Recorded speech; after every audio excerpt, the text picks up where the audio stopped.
Hello नमस्कार दोस्तों।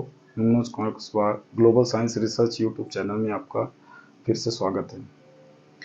इसके पहले वाले बायोलॉजी सेक्शन क्लास 12th के वीडियो में हमने सेंट्रल डोग्मा के अंदर 3 प्रोसेस बताई थी, जिसके अंदर हमने रेप्लिकेशन, ट्रांसक्रिप्शन, ट्रांसलेशन और डीएनए रेप्लिकेशन, ठीक है। डीएनए रेप्लिकेशन, ट्रांसक्रिप्शन, ट्रांसलेशन में से एक वीडियो हमने आपको बता दिया था, कौन सा? DNA replication. अब ये हमारा सेकंड वीडियो है, जिसको हम क्या बोलते हैं? डीएनए ट्रांसक्रिप्शन, ठीक है। अब इस डीएनए ट्रांसक्रिप्शन के अंदर हम देखने की कोशिश करेंगे कि हमारा जो प्रोटीन के बनने का जो प्रोसेस है वो कहाँ तक पहुँचा, ठीक है। क्या इसके बाद प्रोटीन बनेगा या अभी हमें और एक आध प्रोसेस की ज़रूरत पड़ेगी, ठीक है। तो जहाँ तक मैं जानता हूँ तो अभी एक प्रोसेस और आपको देखना पड़ेगा, ट्रांसलेशन, जो कि हम इसको अगले वीडियो में बताएंगे, ठीक है। क्लियर है?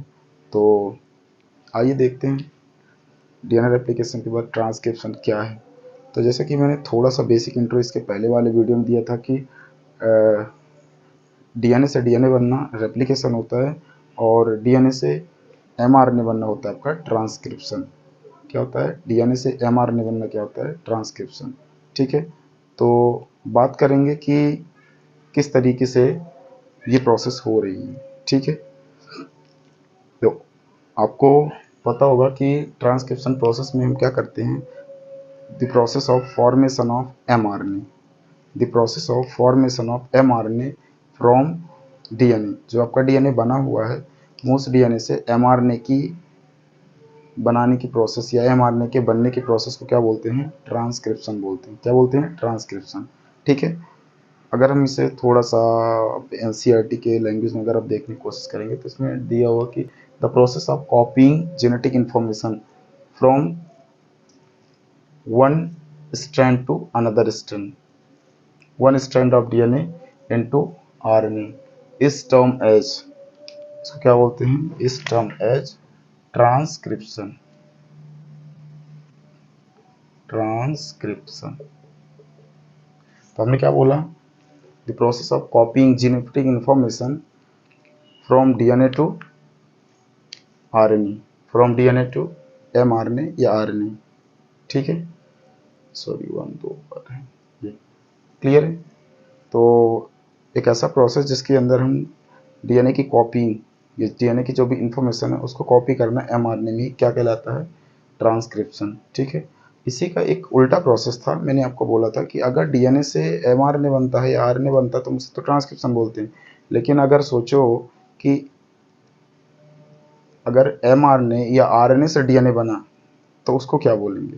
तो आपको पता होगा कि शुरू में आपने देखा था, क्या देखा था कि जेनेटिक मटेरियल सबसे RNA world hypothesis, RNA world hypothesis के अकॉर्डिंग सबसे पहले जेनेटिक मटेरियल आरएनए आया, डीएनए तो बाद में मॉडिफाइड हुआ। तो कहीं ना कहीं पहले आरएनए से डीएनए कन्वर्ट हुआ होगा। तो अगर हम ये कहें कि अगर आरएनए से डीएनए बना तो उसको क्या बोलेंगे? तो अगर डीएनए से आरएनए बनता है तो उसको बोलते हैं ट्रांसक्रिप्शन, तो आरएनए से डीएनए बनेगा तो उसे बोलेंगे रिवर्स ट्रांसक्रिप्शन। क्या बोलेंगे? Reverse trans. उसी के लिए लिखा हुआ it is a process of formation of DNA from RNA, उसको बोलते हैं क्या? Reverse transcription. क्लियर है? तो आई होप इसकी डेफिनेशन आपको समझ में आई होगी। ये सारी प्रोसेस चल कहाँ रही है? ये सारी प्रोसेस चल रही है एक सेल में, ठीक है। सेल में ये सारी प्रोसेस चल रही है। सेल के अंदर अगर बात करें तो न्यूक्लियस में। क्लियर है? देन आता है ट्रांसक्रिप्शन के प्रोसेस, ठीक है। ट्रांसक्रिप्शन प्रोसेस, ट्रांसक्रिप्शन प्रोसेस से पहले आपको ट्रांसक्रिप्टिव यूनिट्स देखने पड़ेंगे। कौन कौन से ट्रांसक्रिप्टिव यूनिट्स हैं? तो वो ये है transcriptive unit: DNA segments, promoter, initiator या इनिशिएशन कोडान, टर्मिनेशन कोडान। इसके बाद टर्मिनेशन कोडान के बाद सिग्मा फैक्टर आपको मिलेगा। सिग्मा फैक्टर के बाद आपको क्या मिलेगा? रो फैक्टर, है ना। रो फैक्टर के बाद आपको मिलेगा TATA box, CAAT box, poly A tail और सिस्टोन। देखिए ये टाटा, कैटा और पॉली, ये जो आपको दिख रहे हैं ना, ये आपको कहाँ मिलेंगे? यूकैरियोट के कॉन्टेक्स्ट में इसको यूज किया जाता है ज़्यादातर। किस कॉन्टेक्स्ट में?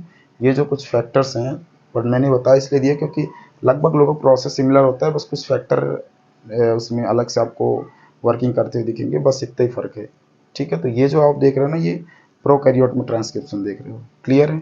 ठीक है, तो ये चीज़ें आपको ध्यान रखना। अच्छा, इनको हम थोड़ा देख लेते हैं, डिफाइन कर लेते हैं। क्या डीएनए सेगमेंट की अगर बात करें, it required a small segment of DNA, ठीक है ना, डिजायरेबल स्पीसीज।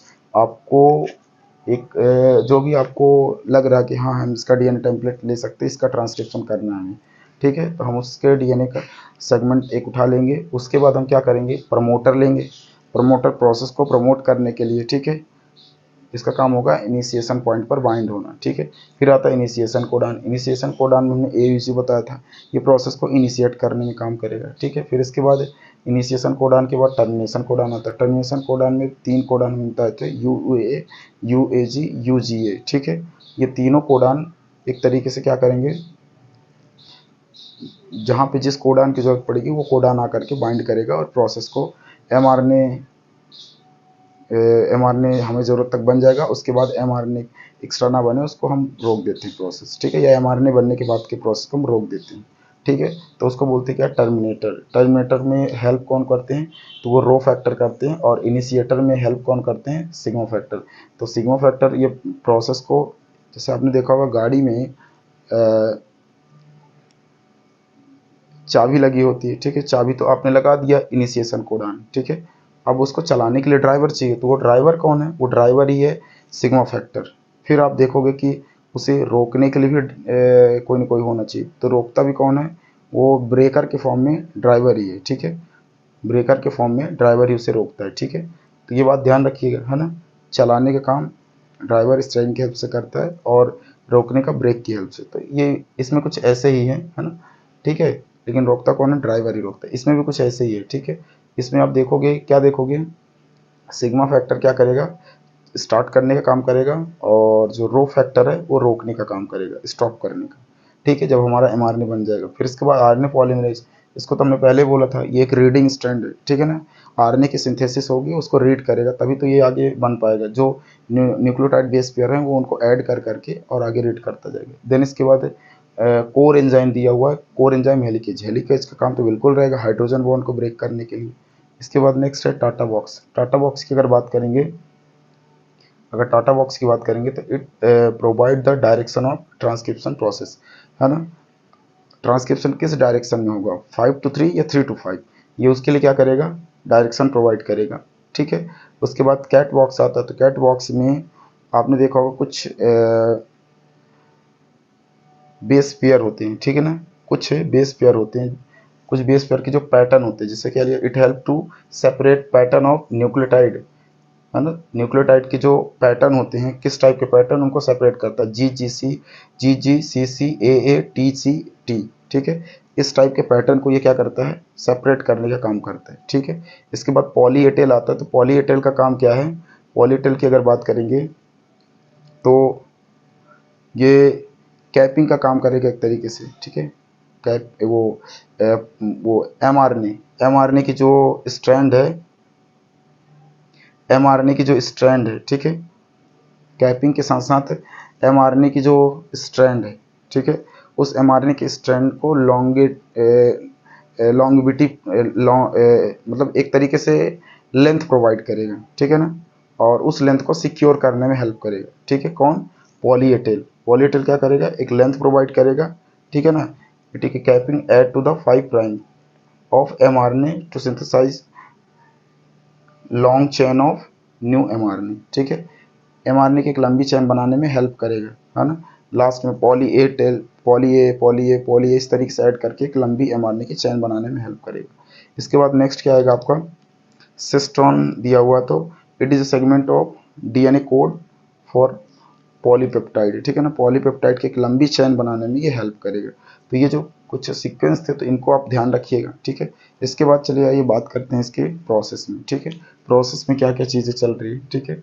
देखिए, बाकी की तरह जैसे उसमें 3 स्टेप था, इसमें भी आपको 3 स्टेप देखने के लिए मिलेंगे। कौन कौन देखने के लिए मिलेगा, सबसे पहले इनिशिएशन, फिर इसके बाद इलोंगेशन, फिर लास्ट में, जो कि हमने यहाँ तो मेंशन तो नहीं किया, लास्ट में एक प्रोसेस आएगा आपका टर्मिनेटर। क्या आएगा, जैसे ही ये अलग हो जाएगा यहाँ से, तो अलग होने के बाद इसे बोलते हैं टर्मिनेटर। क्या बोलते हैं,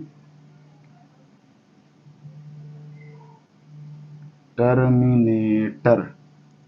क्या बोलते हैं, टर्मिनेटर या टर्मिनेशन, टर्मिनेशन, ठीक है, इसे क्या बोलेंगे, टर्मिनेशन। क्लियर है, इसको बोलेंगे टर्मिनेशन, ठीक, इसको क्या बोलेंगे, टर्मिनेशन बोलेंगे, राइट। ये समझ में, थोड़ा सा हम इसको अलग कर देते हैं, ये राइट, ठीक है, क्लियर है, इसको क्या बोलेंगे, टर्मिनेशन। बाकी जो प्रोसेस चली जाएगी किस में चली जाएगी, टर्मिनेशन में। तो देखिए पहला काम आपका दिया हुआ है इनिशिएशन, ठीक है। इनिशिएशन के अंदर हमने आपको बोला था कि एक टेम्पलेट डीएनए स्ट्रैंड लेंगे, उस टेम्पलेट डीएनए स्ट्रैंड में कुछ कुछ स्ट्रक्चर देखेंगे। इसमें एक स्ट्रक्चरल जीन होगा जो स्ट्रक्चरल फॉर्मेशन में हेल्प करेगा, और एक टेम्पलेट डीएनए, और बीच में कोडिंग रीजन होगा, ठीक है, जो एमआरएनए को कोड करेगा, ठीक है। अब इसके बाद हम क्या करेंगे, पहला हम ले जाके 35 से 10 बेस पेयर पर एक प्रमोटर ले जाके बाइंड करेंगे इनिशिएशन कोडान पर। हम पहले पहचानेंगे कि इनिशिएशन कोडान कहाँ है, उस इनिशिएशन कोडान पे 35 से 10 न्यूक्लियोटाइड बेस पेयर का हम क्या करेंगे, प्रमोटर ले जाके बाइंड कर देंगे। प्रमोटर ले जाके हमने बाइंड कर दिया इनिशिएशन कोडान को आइडेंटिफाई करके, और साथ में इसमें हम हेलिकेज भी अटैच कर देते हैं। हेलिकेज अटैच करने के बाद जब ये कोडिंग रीजन पे पहुंचता है तब जाके हेलिकेज अपना काम करता है, ठीक है। अब हमने क्या किया, हमने यहाँ पे प्रमोटर के साथ साथ इनिशिएशन कोडान और हेलिकेज अटैच कर दिया, और साथ में स्टार्ट करने के लिए हमने बोला था ना ड्राइवर भी उठाना पड़ेगा। तो ड्राइवर, देखिए इनिशिएशन कोडान एक की है, चाबी है गाड़ी की, और ये क्या है, ड्राइवर है। तो जैसे ही चाबी ड्राइवर ने लगाया और ड्राइवर ने स्टार्ट किया, तो ये सीधे क्या करना शुरू करेगा, रीड करना शुरू करेगा, ठीक है, रीड करना क्या करेगा, शुरू करेगा। क्लियर है। अब ये रीडिंग करते वक्त आप देखा होगा कि रीडिंग स्टार्ट कर दी, स्टार्ट करने में हेल्प कौन किया, सिग्मा फैक्टर, हेल्प कौन किया, सिग्मा फैक्टर, ठीक है। सिग्मा फैक्टर ने रीडिंग स्टार्ट कर दी। रीडिंग स्टार्ट करने के बाद हमने बोला था कि जहाँ पे एटी रिसाइट होगा या एडेनिन थाइमिन प्रेजेंट होगा वहाँ पे वीक बॉन्ड होता है। वीक बॉन्ड होने की वजह से वो बॉन्ड क्या हो जाएगा, ओपन हो जाएगा। ये देखिए बॉन्ड क्या हो गया, ओपन हो गया। अच्छा, इसमें एक चीज़ और ध्यान रखिएगा, अभी तो यहाँ ज़रूरत नहीं थी, बाद में जब ये बॉन्ड ओपन हो जाएगा तो यहाँ पे किसकी ज़रूरत होगी, आरएनए पॉलीमरेज की, क्योंकि आरएनए की सिंथेसिस करना है एमआरएनए की। इसलिए एमआरएनए की सिंथेसिस करने के लिए हमने क्या किया, एमआरएनए या आरएनए पॉलीमरेज अटैच कर दिया ताकि इसकी रीडिंग में हेल्प करे। लेकिन अभी हमने क्या बोला, हमने बोला कि यहाँ पे हेलिकेज आएगा, कहाँ पे, जहाँ पे बॉन्ड वीक लगेगा, और वहीं पे ये क्या करेगा, बॉन्ड को ओपन कर देगा, ठीक है, ताकि वहाँ से सिंथेसिस कर पाए। अब देखिए ये आगे रीड करके यहाँ पे बॉन्ड को ओपन कर दिए। ओपन करने के बाद हमने यहाँ पे अटैच कर दिया क्या, आरएनए पॉलीमरेज। आरएनए पॉलीमरेज जैसे ही अटैच किया तो यहाँ से क्या हुआ, ये चूंकि कोडिंग रीजन है तो यहाँ से कोड करना शुरू हो गया, यहाँ से एमआरएनए की सिंथेसिस शुरू हो गई, ठीक है। एमआरएनए की सिंथेसिस के बाद ये एमआरएनए की एक लंबी चेन बनती जाएगी फर्स्ट स्टेप में, ये इलॉन्गेशन प्रोसेस कंप्लीट हो जाएगा, ठीक है। इलॉन्गेशन प्रोसेस हालांकि अगले स्टेप में, ये वाला स्टेप में कंप्लीट होगा, इलॉन्गेशन प्रोसेस इस सिस्टम में कंप्लीट होगा। अभी तो ये स्टार्ट ही हुआ है, ये इलॉन्गेशन प्रोसेस स्टार्ट हुआ जिसमें एक एमआरएनए की लंबी चेन बनती जाती है पॉलीन्यूक्लियोटाइड की, ठीक है। अब देखिए ये अगला स्टेप आया, अगले स्टेप में क्या हो रहा है, एमआरएनए की एक लंबी चेन बनी और चेन बन के क्या हुई, ये सेपरेट हो गई। अब जैसे ये सेपरेट होगी तो यहाँ पे आपको पता है कि जो सिग्मा फैक्टर बाइंड था, क्या बाइंड था, सिग्मा फैक्टर, वो भी अलग हो जाएगा साथ में, क्योंकि उसका काम खत्म हो गया, ठीक है। ये जो सिग्मा फैक्टर हमने अटैच किया था, ये सिग्मा फैक्टर भी क्या हो जाएगा, अलग हो जाएगा, सेपरेट हो जाएगा, ठीक है। सिग्मा फैक्टर अलग हो गया, इसका काम खत्म। अब अगले स्टेप में काम कब खत्म होगा, जब हमारा यहाँ पे आकर के टर्मिनेटर बाइंड होगा। टर्मिनेटर साइट के आने पर ये जो एमआरएनए की सिंथेसिस है वो क्या होगी, रुक जाएगी। अब टर्मिनेटर हमने 2-3 बताए थे, तो आप कोई भी टर्मिनेटर वहाँ लगा सकते हैं, जो सुटेबल होगा कोड के हिसाब से वो आकर के वहाँ बाइंड होगा। तो हमने UAA लगा दिया, ठीक है। ये एज ए टर्मिनेटर काम करता है। टर्मिनेशन कोडान का काम क्या है, टर्मिनेशन कोडान का काम है टर्मिनेशन ये एमआरएनए की सिंथेसिस को रोकना, ठीक है, to stop the process of mRNA synthesis. अब ये एमआरएनए सिंथेसिस के थ्रू ये प्रोसेस स्टॉप हो गई। स्टॉप के बाद स्टॉप करने के लिए एक फैक्टर हमने इसमें अटैच किया, तब स्टॉप हुआ। केवल कोडान से नहीं हुआ, जैसे इसमें हमने ये AUG कोडान से तो नहीं हुआ था, इनिशिएशन कोडान से हमने एक फैक्टर लगाया तब ये स्टार्ट हुआ। इसे बोलते हैं क्या, इसे बोलते हैं इनिशिएशन फैक्टर, है ना, ये बात ध्यान रखिएगा, ठीक है। तो ये इनिशिएशन फैक्टर है और वो टर्मिनेटर फैक्टर है, इसे बोलते हैं TF, इसे बोलते हैं TF टर्मिनेटर फैक्टर, क्लियर है। इसे बोलते हैं IF इनिशिएशन फैक्टर, IF, ठीक है, इनिशिएशन फैक्टर। अब ये टर्मिनेटर फैक्टर, इनिशिएशन फैक्टर काम जैसे हुआ तो हमने टर्मिनेटर फैक्टर अटैच किया। टर्मिनेटर फैक्टर की वजह से ये प्रोसेस को क्या कर देगा, रोक देगा, और एमआरएनए कट के यहीं से टूट के अलग हो जाएगा। ये हमारे पास एक इमेच्योर एमआरएनए की स्ट्रैंड मिल गई। अब आपको पता है इस एमआरएनए में 2 टाइप के जीन प्रेजेंट है, एक होता है एक्सॉन और एक होता है इंट्रॉन, ठीक है।